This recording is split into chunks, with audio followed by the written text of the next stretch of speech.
This is the carom double bank shot. How you set up for the shot is the balls are slightly out of the pocket, each pocket, and this one is on the center diamond. The cue ball is placed on the rail and is shot with slight left top English with a lot of power. And you aim for my right side of the 15 ball.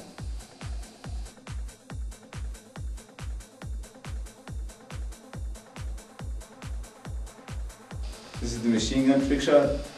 The only thing you really got to worry about in this shot is your bridge. The bridge has to be stable all throughout each shot, and then just well-placed timing shot for each ball. This is the pool hall junkies timing shot. What basically we have to do is we hit the cue ball with enough right English and with enough angle so as to the cue ball bounces off this rail.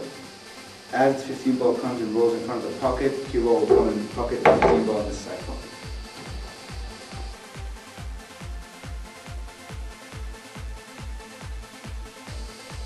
This is the masse shot, around 3 balls. This shot's a little tricky. All you need to do is have a steady bridge. Aim it around 80 to 90 degrees for the butt to be up to about 80 to 90 degrees, and strike down on probably around the quarter line of the cue ball facing you.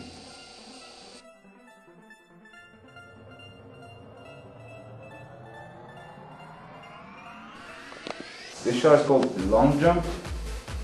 It's basically you use a jump cue for this shot. Usually you put your angle around 45 degrees. This time you have to make it a little lower for the distance. And of course the bridge has to be extremely steady for this shot. This shot is the short draw. I'm going to attempt to pocket the 7 ball in that corner pocket and leave the cue ball with enough draw to come all the way back and pocket this 6 ball in this corner pocket.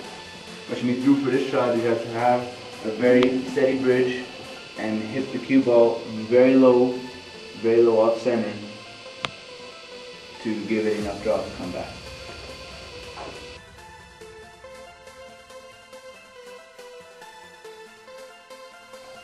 This shot is called the long draw. It's the same as the short draw we saw earlier. But basically it's the same physics with a lot more power to hit the cue ball. To bring it all the way back and pocket the 7 ball after I hit the 5.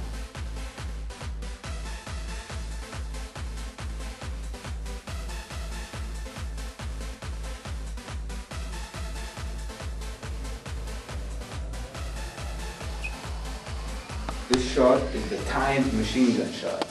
It's the same as the regular machine gun, except this time I'll be hitting the cue ball with very slow speed and shooting these 4 balls in that pocket before the cue ball makes it to the pocket, and it will make it after the 4th ball.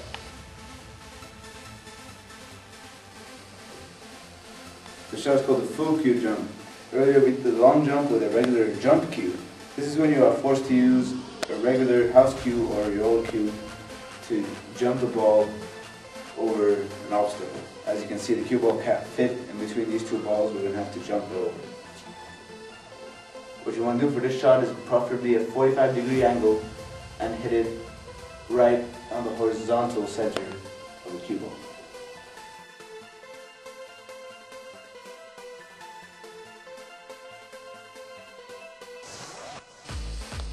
This shot is called Follow the Rainbow. The same masse shot you saw earlier with the 3 balls, except this time we're going to put a lot more force on the cue ball to drive it out further, and with a lot more backspin so it will come back. Hopefully hit the 7 in, but it doesn't have to. All you need to do is just follow the rainbow.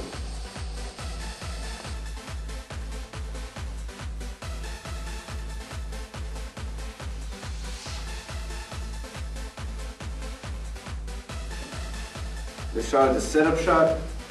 Basically all you need to do for this shot is make sure every ball hits in a chain, and it will just curve around the arc perfectly and pocket the 7 ball.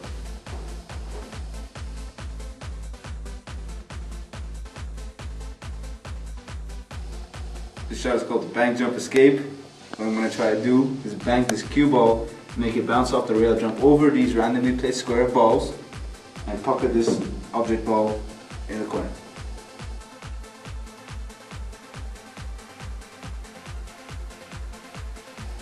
This shot is called the Hustler Bank. What I'm going to try to do is bank the 2 ball into this pocket. What's so hard about this shot is that it is illegal to double tap the cue ball. So what you must do is you have to put enough topspin so that the tip will actually fly off the cue ball and allow the cue ball and the 2 ball to bounce back, instantaneously pocketing the 2 ball in this corner pocket.